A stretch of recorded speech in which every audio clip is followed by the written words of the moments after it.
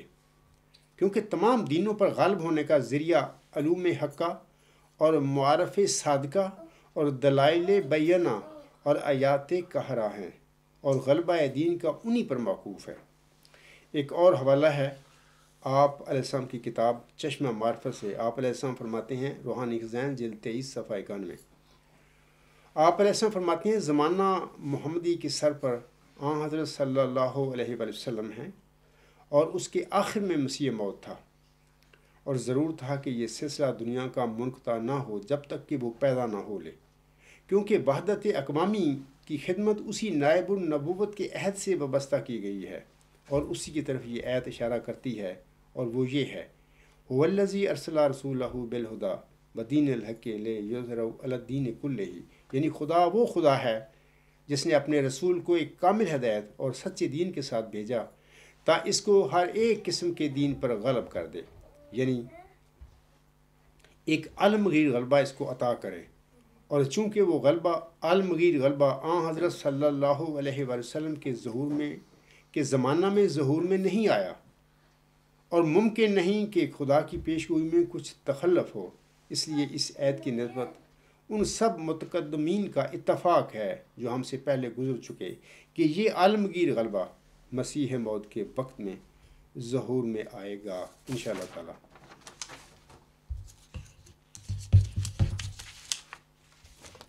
سامعین کرام، آج جو دین اسلام اور عالم اسلام کا حال ہے،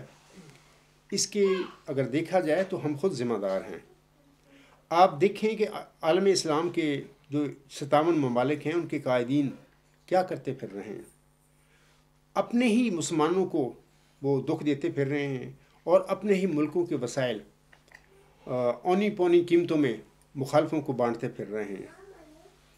اور یہ سارے اگر دیکھا جائے، اللہ ماشاءاللہ کوئی ایک آدھ ایسا بھی ہوگا جو اللہ تعالیٰ اور اس کے رسول مقدس سے کی محبت سے اس کا دل بھرا ہوا ہوگا، لیکن ویسے عام دیکھا جائے تو تقریباً زیادہ تر جو حکمران ہیں اسلامی ملکوں کے، وہ سارے اسی قسم کے منافقانہ رویہ اپنائے ہوئے ہیں۔ یہ سارے لوگ اور امت بھی اس وقت، امت محمدیہ مرحومہ بھی اس وقت آسم کی عاشق تو ہے، لیکن حضرت صلی اللہ علیہ وسلم کی باتوں پر عمل کرنے کے لیے تیار نہیں۔ یعنی جتنے بھی احکامات آسم نے فرمائے ہیں کہ تم ایسا کرو، ایسے بیٹھو، ایسے کھانا کھاؤ، ایسے چلو، ایسے تمہارا اپنے ہمسایوں کے ساتھ سلوک ہونا چاہیے، کیونکہ آسم چلتے پھرتے قرآن کریم تھے، قرآن کریم کی تعلیم پر عمل کرنے والے آپ تھے سب سے بڑھ کر۔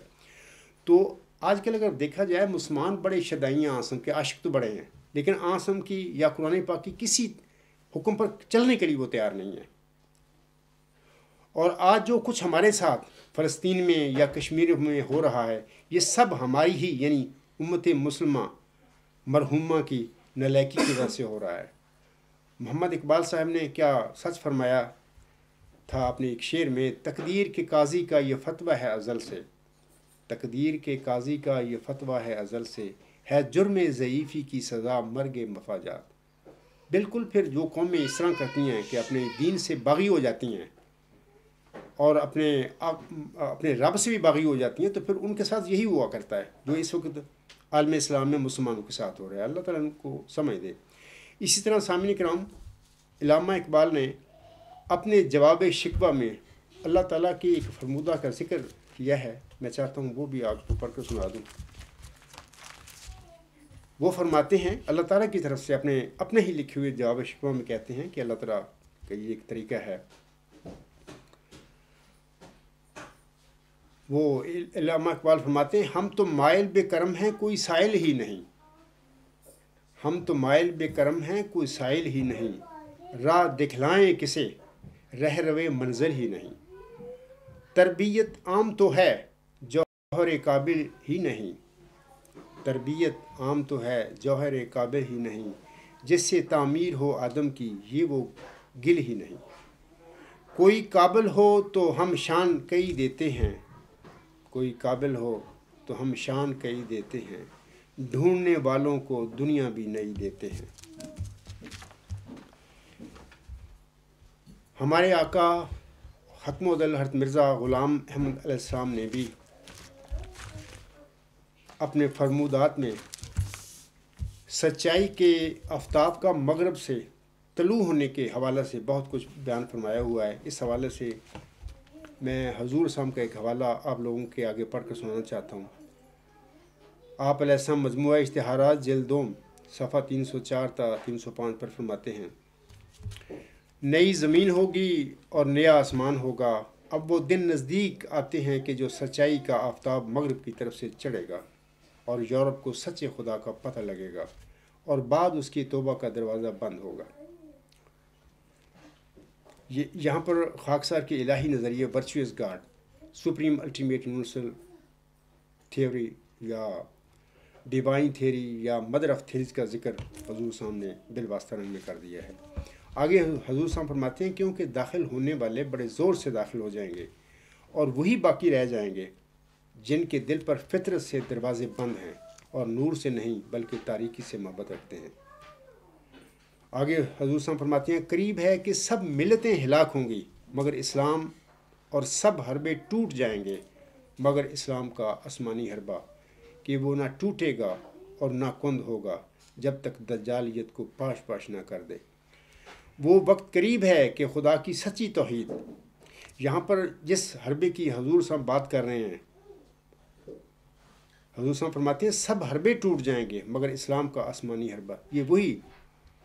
ورچوئس گاڈ اعلیٰ انتہائی ہمگیر نظریہ ہے، یا وہ الہی نظریہ ہے، یا وہ النظریات ہے، انشاءاللہ تعالیٰ یہ نہیں ٹوٹے گا، اور سب بالمقابل جو نظریات اس کے آئیں گے وہ سب کو کھا جائے گا۔ آگے اس میں فرماتے ہیں وہ وقت قریب ہے کہ خدا کی توحید، سچی توحید، جس کو بیابانوں کے رہنے والے اور تمام تعلیموں سے غافل بھی اپنے اندر محسوس کرتے ہیں، ملکوں میں پھیلے گی انشاءاللہ تعالیٰ۔ اس دن نہ کوئی مصنوعی کفارہ باقی رہے گا اور نہ کوئی مصنوعی خدا، اور خدا کا ایک ہی ہاتھ کفر کی سب تدبیروں کو باطل کر دے گا، لیکن نہ کسی تلوار سے اور نہ کسی بندوق سے، بلکہ مستعد روحوں کو روشنی عطا کرنے سے اور پاک دلوں پر ایک نور اتارنے سے۔ تب یہ باتیں جو میں کہتا ہوں سمجھ میں آئیں گی۔ یہ حضور صاحب نے اپنے اس اقتباس میں وہی جہاد بالعلم یا نظریاتی جہاد کی بات کیا جس کا خاک صاحب پہلے اپنے اس خطبہ میں ذکر کر چکا ہے۔ سامعین کرام، محمد اقبال جو تھے ایک ویژنری انسان تھے، اور ان میں بھی اللہ تعالیٰ نے ایک صلاحیت رکھی تھی کہ وہ دور سے مستقبل میں اپنی نگاہ سے بھانپ لیتے تھے، کیونکہ اللہ تعالیٰ کی عطا ہی ہوتی ہے اس قسم کی، ہر انسان کو نہیں نصیب ہوتی، بعض لوگوں کو اللہ تعالیٰ یہ دے دیتا ہے صلاحیت اس قسم کی کہ وہ مستقبل کے بارے میں وہ بھانپ جاتے ہیں کہ کیا ہونے والا ہے۔ اسی حوالے سے وہ اپنے 2 شعروں میں فرماتے ہیں، میں چاہتا ہوں کہ ان کا بھی ذکر کر دوں۔ وہ کہتے ہیں آنکھ جو کچھ دیکھتی ہے لب پہ آ سکتا نہیں، آنکھ جو کچھ دیکھتی ہے لب پہ آ سکتا نہیں، محب حیرت ہوں کہ دنیا کیا سے کیا ہو جائے گی، شب گریزاں ہوگی آخر جلوہ خورشید سے، شب گریزاں ہوگی آخر جلوہ خورشید سے، یہ چمن معمور ہوگا نغمہ توحید سے۔ انشاءاللہ تعالیٰ یہ نغمہ توحید کا جو بات کر رہے ہیں نا علامہ اقبال، یہ وہی ورچوئس گاڈ اعلیٰ انتہائی ہمگیر نظریہ ہے یہاں پر، وہ اس کو نغمہ توحید وہ کہہ رہے ہیں۔ تو انشاءاللہ تعالیٰ آپ دیکھیں گے کہ آئندہ یہی کچھ ہوگا۔ آخر پہ میں شوال کے روزوں کے حوالے سے بھی چند باتیں میں اپنے بھائیوں سے کہنا چاہتا ہوں کہ رمضان المبارک کے بعد ماہ شوال کے ابتدائی 6 روزے رکھنا مستحب ہے، اور احادیث مبارکہ میں ان کی بہت فضیلت اور ترغیب آئی ہے۔ مسلم کتاب الصیام میں حضرت ابو ایوب انصاری رضی اللہ تعالیٰ عنہ کی طرف سے روایت ہے کہ نبی اکرم صلی اللہ علیہ وسلم نے ارشاد فرمایا ہے، جو شخص رمضان کے روزے رکھے اور اس کے بعد عید کا دن چھوڑ کر شوال کے بھی 6 روزے رکھے، اس کو اتنا ثواب ملتا ہے جیسے اس نے سال بھر کے روزے رکھے ہیں، کیونکہ ایک روزے کا 10 گنا ثواب ملتا ہے، اس طرح 36 روزوں کا 360 گنا ثواب ملے گا۔ اور اب خاکسار خطبہ ثانیہ پڑھے گا، اور اس کے بعد ہم سب اجتماعی دعا کریں گے، اور ہماری اجتماعی دعا کے بعد ہماری یہ عید کا جو ہمارا نماز ہے وہ ختم ہو جائے گی۔ وما علینا الا البلاغ وآخر دعوانا الحمد للہ رب العالمین۔ فالحمد للہ اول وآخر وظاہر وباطنا هو مولانا نعم المولا ونعم النصیر ونعم الوکیل۔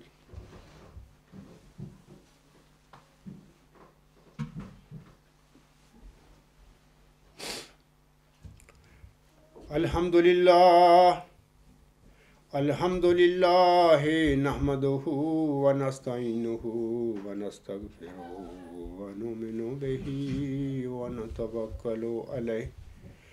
ونعوذ باللہ من شرور انفسنا ومن سیئات اعمالنا، من یہدہ اللہ فلا مضل لہ ومن یضللہ فلا ہادی لہ، ونشہد ان لا الہ الا اللہ ونشهد أن محمدا عبده ورسوله عباد الله رحمكم الله إن الله يأمر بالعدل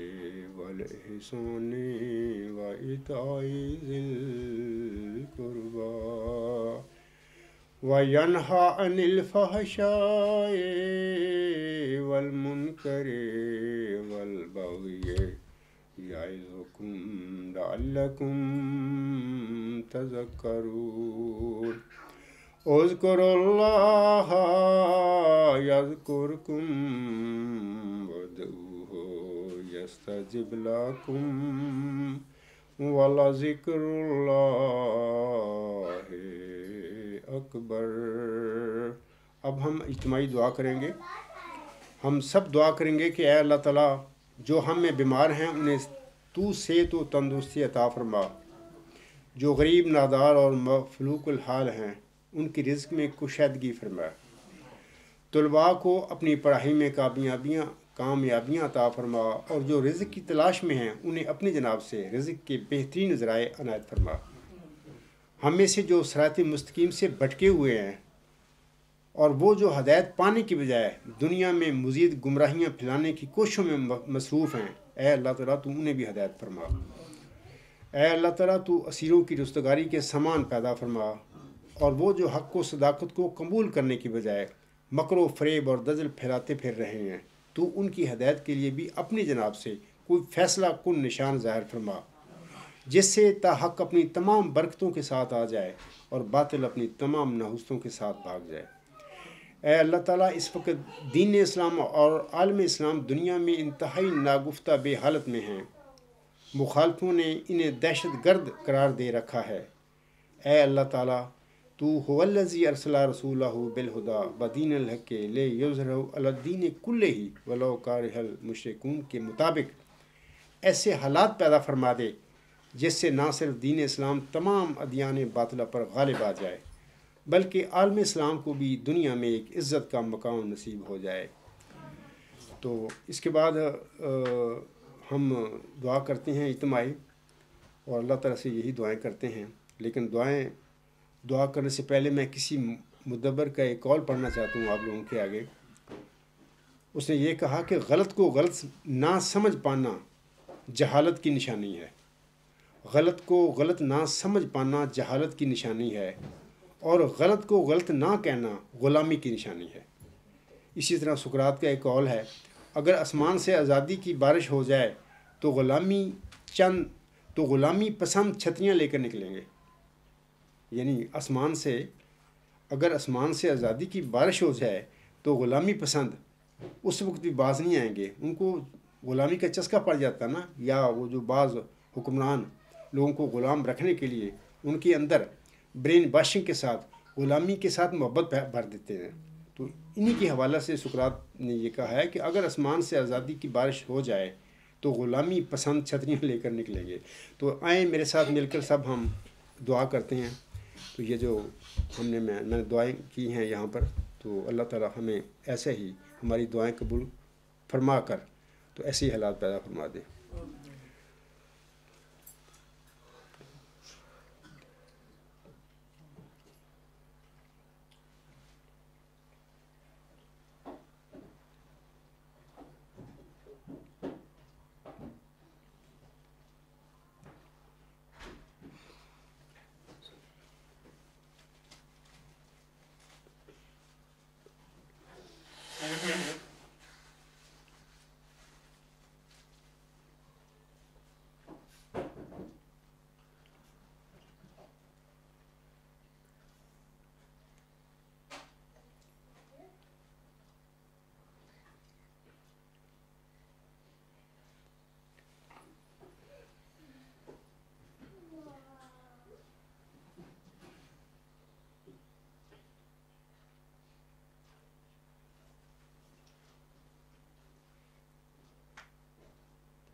آمین ثم آمین۔ میری طرف سے اور میرے ساتھی جو اس وقت نماز پڑھ رہے ہیں ان سب کی طرف سے تمام احمدی بہنوں بھائیوں اور بزرگوں اور تمام مسلمان بہنوں بھائیوں اور بزرگوں کو دلی طور پر عید الفطر مبارک ہو۔ آمین ثم آمین۔